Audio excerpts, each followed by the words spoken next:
couple days ago, I made an appointment, unfortunately, by phone with Certified Podorthic Orthotics, Joe Cantwell, 1901 Blanding Street, Columbia.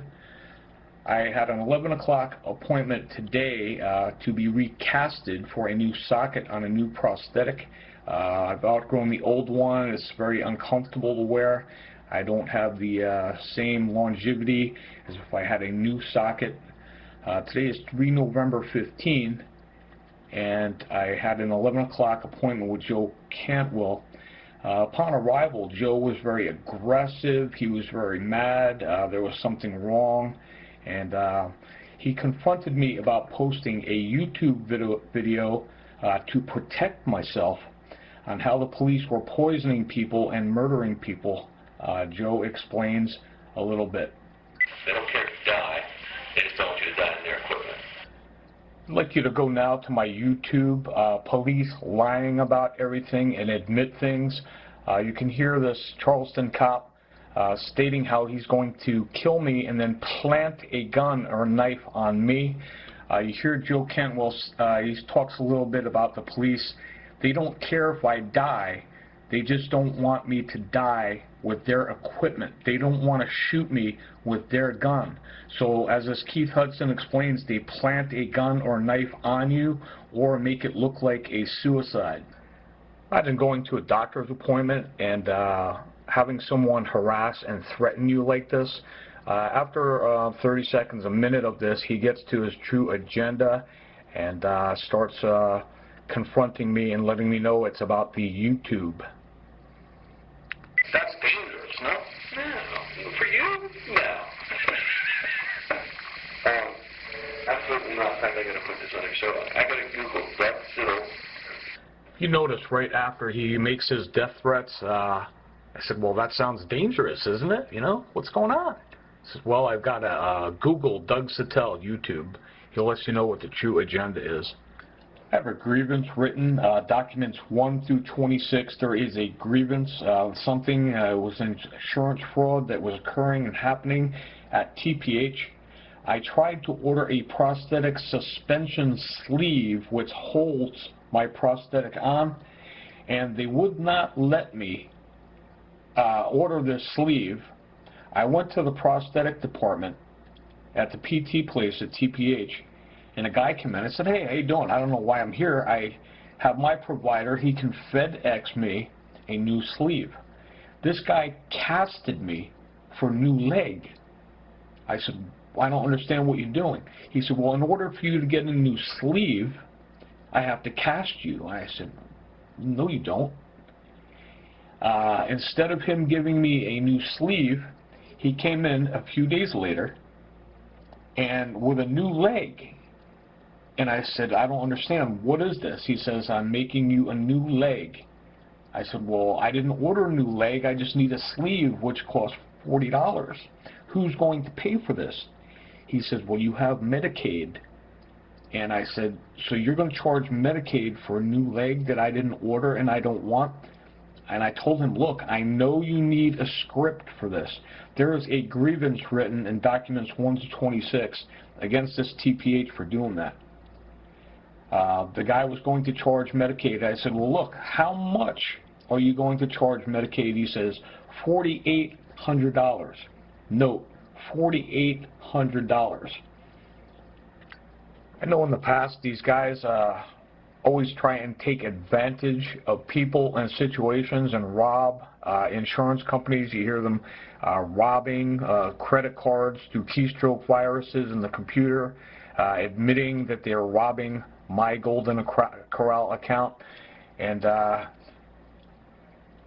thought it was interesting. I was, you know, what kind of a day I was having with this guy walking in there. And I said, well, how much is this going to cost? You know, what kind of number can you give me on this? What kind of number are you looking at? That was 16,960. It says 16,960. That's $17,000. In the past, they have been $5,000, $6,000. And once again, this guy who was doing the insurance fraud at Trenton Psychiatric Hospital, I wrote him up. It's in my documents, 1-26. Insurance fraud, you need a script for this. I went for a sleeve, which just holds the leg on, and he was trying to rob Medicaid of $5,000. I found this to be very expensive. This guy was going to charge the insurance company $17,000. Myself and Joe Cantwell just sitting there. He's kind of pondering about what we're talking about. This is very expensive. I've never heard such a high price on a prosthetic before.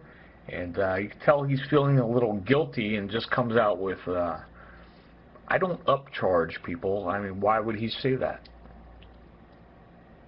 Yeah, and I don't upcharge. That is, it's Medicare price. So that's actually below, like about 15% below. And that's Medicare in South Carolina, not Medicare in New Jersey. That's why when you look at that number, you go, oh, okay. There's New Jersey is a different group, and then up there with New York, that's probably another 25% worth of it. 15 what? That's like 15%. No, 15. What's the number? 15.9. 15,009. 16,000? That's what's cosmetic cover and everything. You don't do the cosmetic cover, then you can take off $1,100. 50 cents for the cosmetic cover for $1,100. 50 cents. Well, yeah, that's the shit cover with the waterproof thing over top of it. That's the plum, quote, water resistant, not waterproof. This guy knows I've had a few prosthetic legs in the past 30 years. He knows I'm not an idiot, and this is skyrocketed through the roof, his price. And he says, well, I could take off $1,100 if we don't do the cosmetic cover. The cosmetic cover is 50 cents worth of foam. They just pop a piece of foam over it. That's expensive, man. That skin, that cosmetic skin is $600. That's the cost. Wow. All right. It is. But that's that. If I got to do something, I have to do something medical, and the price is quadruple. Guy knows I'm on to him and that he's robbing the insurance company. Before we even get approval, I need a script for this. He just told me all you have to do is say medical and the price quadruples. Quadruples?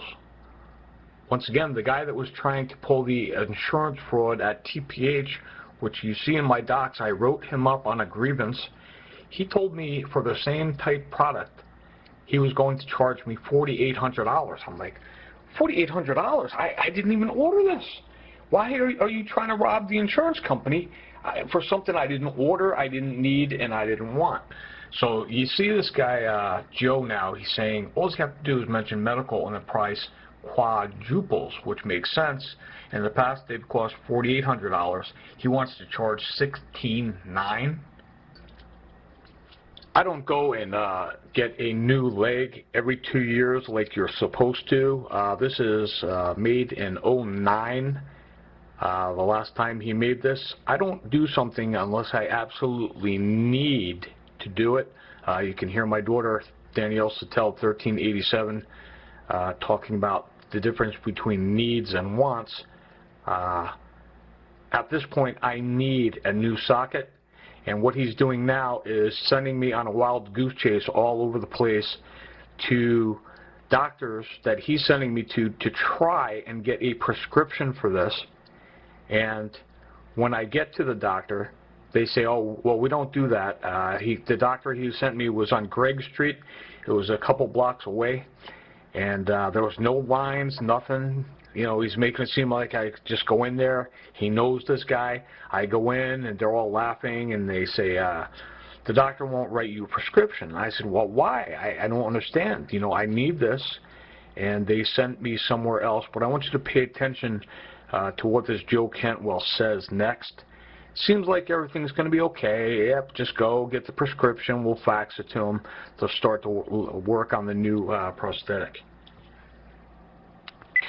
So he's a doctor's notes, or whatever the visit is today, and basically you can show him that leg and say, this thing is made in 2009, it's broke, show him the bottom of your stump, how it's got the sword on it, and you've got authorization to get a new one made through the insurance. You need a prescription for it. Yep. It's no big. And that's it. Okay. We'll just show them this and we'll fax you the script. That sounds great. Now, if you don't get a hold of them, call me. Got your phone on you? Yeah. So call me so I know what to do. I really don't want to order those feet until we get the script, because that's a big dollar item. You notice everything seems like it's going to be okay. He's sending me out to get the script. Should be no problem. They're calling in advance to this guy, this doctor. It's only a couple blocks away. When I got there, well, once again, there's no lines or anything. But you could see him setting me up. He says, well, you know, if there's any problems, hey, do you have your phone on you? You might need to call me. And we'll get to that. When I got to get the script, they were giving me a hard time, sending me all over. I want you to pay careful attention to Joe Cantwell's comments. Before I do this and order this heat, everybody knows what heat is. Something is going to happen. I guess it's just the address there. Look, can you Google that real quick? Midtown Family Medical. What's the address? Davis? Yeah, where he's at. What's that address over there? He's not going to Dr. Davis, but 1910 Great. Do you want a copy of this card? well, he's not going to Dr. Davis though. Right, but the name or the phone number in the address. Give him another sticky there, Sean. right here. Oh, I got one. It's okay. What? This is for a general doctor, right? Yes, it's a for a general doctor. And what's his name? The doctor's name, it's not Dr. Davis that they're going to. Dr. Davis is a podiatrist that's in the same building. Okay, so Midtown Family Practice is where you're going. The address is 1910 Gregg Street. No problem. I went to the place that they sent me. It was a couple blocks away, trying to get my script. Walk in, there's no lines. Guy says, doctor will not give you a script. I said, I don't understand. You know, let me come in, sign me up. This needs immediate attention. This is where the setup occurred, where you hear Joe Cantwell says, before I order this heat, I knew something was going to happen. This place, this doctor's office I am at Gregg Street, says it's very important. We want you to go to Doctor's Care and Casey, 977 Knox Abbott Drive in Casey. They'll give you a script there. I was like, okay. Arrived at Doctor's Care in Casey, 977 Knox Abbott Drive. The girl was expecting me. She was very not authentic. She was very phony and up to no good. This is what happened.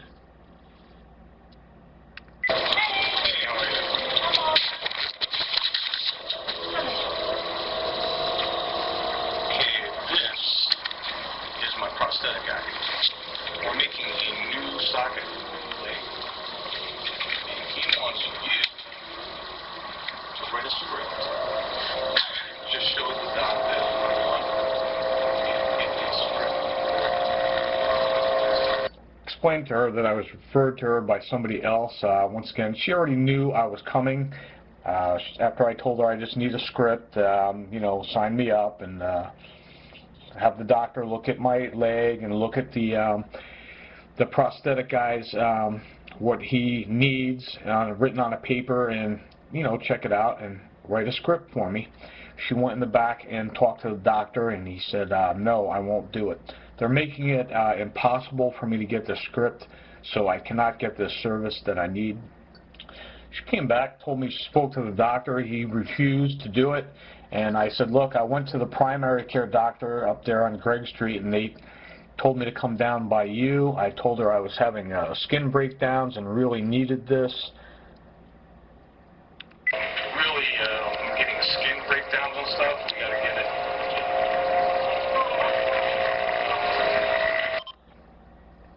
hard to hear. There's a landscaper outside with a leaf blower. I told her I was having skin breakdowns. It needs immediate attention. She went back to the doctor again. She came back and said there's nothing that he can do, and I should go to a primary care doctor. And once again, you hear this Joe Cantwell sending me to the one on Gregg Street, which is a primary care doctor. And they're saying with no lines or anything, yeah, we can't do it, but we need you to go to this doctor's care. And something occurred at this doctor's care. She tells me now, doctor can't do it. You have to go to a primary care. It's all a big game. They want me to go all the way back to Gregg Street and say, oh, you are a primary care, and primary care is sending me to the doctor's care over here.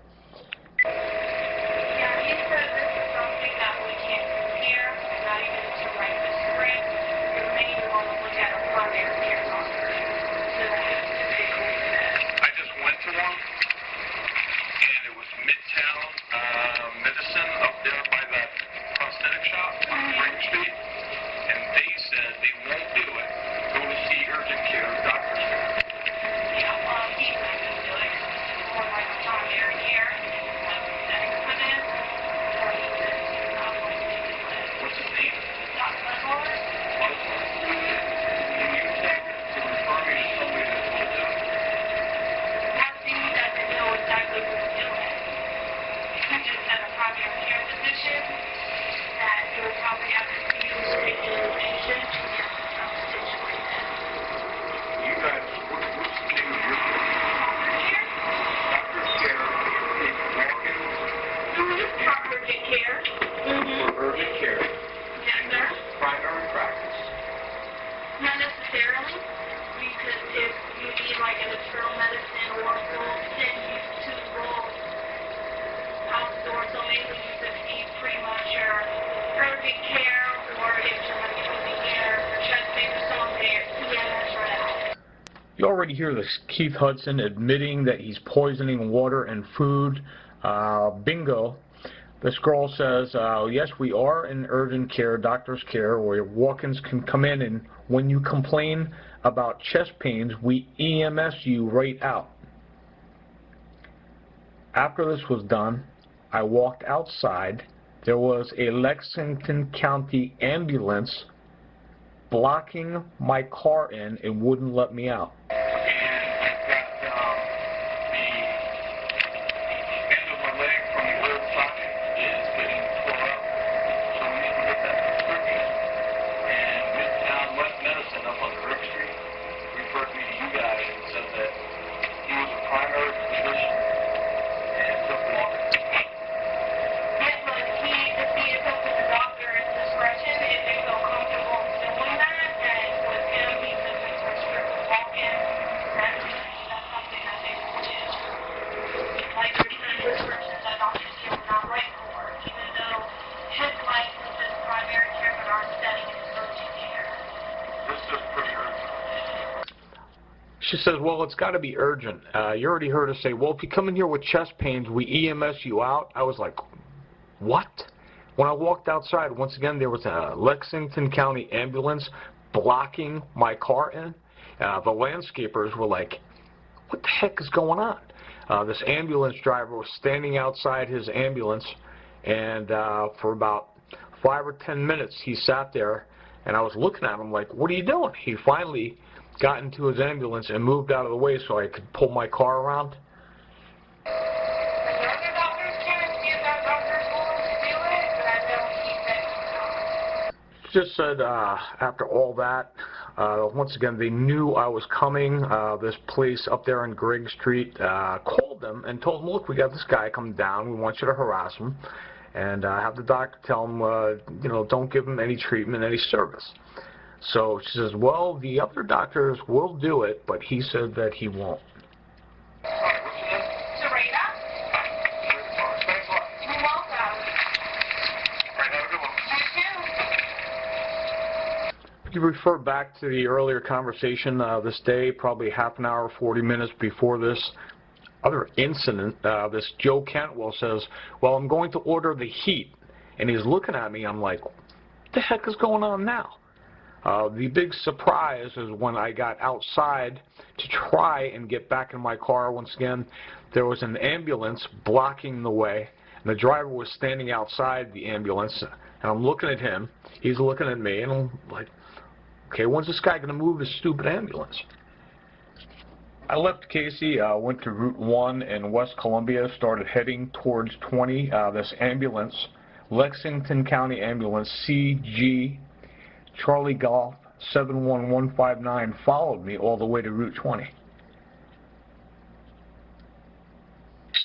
the Comforter had come, and they had been indwelled with the power of the Holy Spirit. They'd seen and felt the evidence.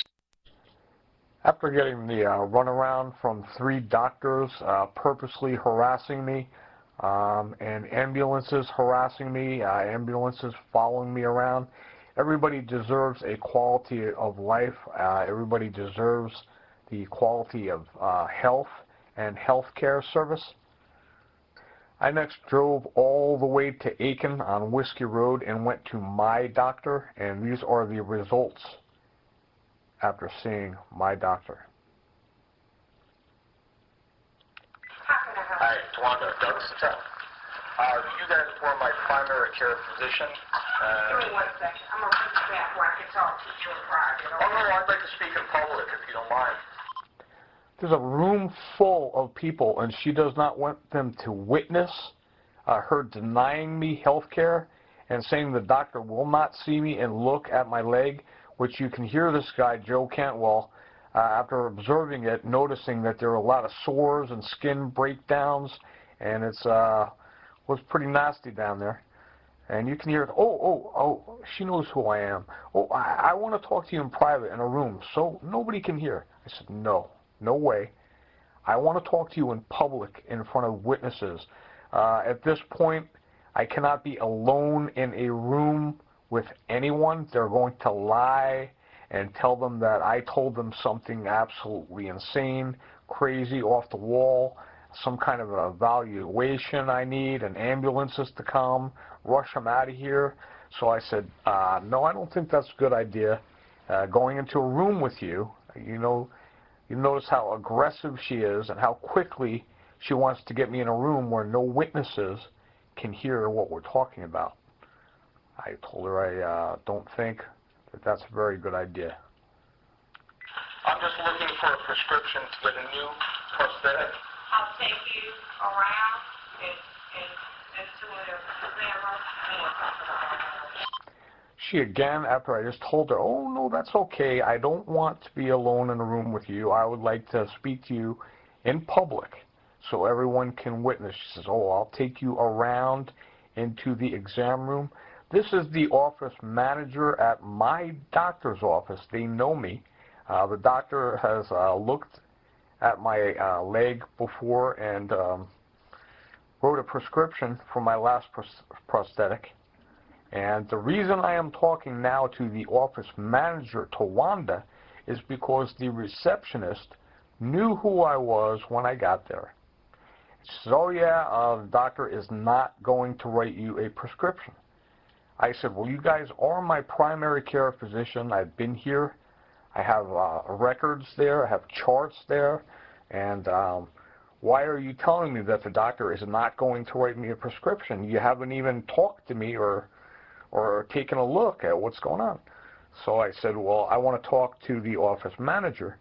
And this Tawanda comes out, and right away she doesn't want any witnesses. Oh, yeah, come on, so we could talk in private. Why would I talk to her in private after the receptionist already told me, one, we are not going to treat you or write you a script? And I said, well, can you refer me to somebody that can do this? You guys are my doctor. What's going on? She says, well, I'm not going to refer you unless we see you. I said, well, you already told me that you're not going to see me and you're not going to write the script. And now you're telling me you're not going to refer me. So I said, okay, I want to talk to the office manager, which is this Tawanda now. And she sees a room full of people and she can't say, oh, well, I was told not to write you a script or whatever kind of evil she's getting ready to do in this back room. You know, with the ambulance following me around, these guys are desperate. So there was no way I was going to be alone with this woman in a room. Why would I be alone with her in a room? Sure, they already told me, 1, we're not going to write you the script. 2, we're not going to refer you to anybody. She already answered my question. She said she can't write the script here. I'm just looking for a person you could send me to. Because last time I got a new prosthetic, your doctor here wrote the prescription. Again, I'll have to pull up your chart, read the note, and been here 5 years. 5 years. We don't even have any charts on them then. There's nowhere we can send you to a primary care doctor now. We are not doing primary care. Well, last time that I came to get the prescription, any doctor in the United States of America can look and say, okay, look at your prosthetic guy's notes, and just write a prescription. We send it to State Farm. They approve the work that they're going to do on a new prosthetic. We're urgent care. We do urgent needs, not long-term care, which a prosthetic would be. And I prefer to talk to you in a room, not among all of my patients in the exam room. Can you just tell me where you can refer me to so I can get that refer done? you anywhere, but if Okay, they've already told me, 1, they are not going to have the doctor look at it and write the script. 2, they are not going to refer me to anybody. She keeps insisting, after this information is, she's telling me, we can't service you. We're not going to recommend anybody for you to go to, and we're not going to write the script. Why is she so insistent of having me alone with her in a room? What is going to happen in that room that she's going to start screaming, help, help, help? Once again, the ambulance was blocking me in and following me around. You can hear the girl up at the Casey doctor's office saying, we EMS you out of here. The ambulance was outside. This guy's following me around all day. So it's been determined that they are insistent that they are not going to let the doctor see me, 1. 2, he's not going to write a script. I said, okay, well, who can you refer me to? And they're insistent that they're not going to refer me to anybody to get this done. It takes about 30 seconds for this exam. You take off the prosthetic, they look and say, oh, wow, that's nasty. You know, you need immediate attention for this. We've got to get you a script and get you a new socket made for the prosthetic. They will not do it. She's insistent and under instructions from somebody else to get me alone in a room with her. Why does she want to do this? I already told you. you give me a moment, I'll look up some companies for you. Oh, no, that's that okay. specialize in You've already that answered type me. of treatment. You said that you couldn't refer me again. No, because we haven't seen you in 5 years. None of our doctors have treated you. So I can't just refer you anywhere without seeing you and treating you, and what you're asking for is really out of our scope of training.